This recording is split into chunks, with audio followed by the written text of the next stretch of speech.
morfema gri, en cambio, no es como el rca. El rca es un morfema para tiempo pasado, ¿no? En este caso, mi cuna estábamos conjugando, ¿no? En tiempo pasado. El gri es lo que sí o sí va a suceder, es el tiempo futuro inmediato, ¿cierto? Entonces, ¿cómo diría yo comeré? ¿Cómo sería? Ñuka mikungrini. Micogrini, ari pacha, ajá, ari. Kan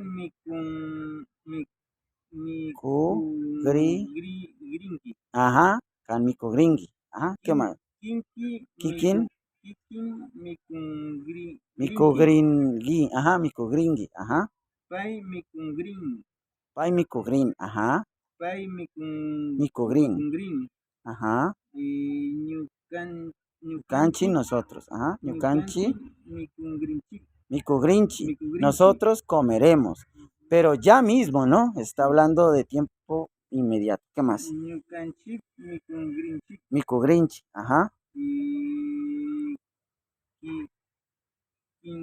kikin, kikin kuna, micogringichi, mikungringichi. ajá, Y ustedes comerán, ajá, kinkuna mikungrinchi.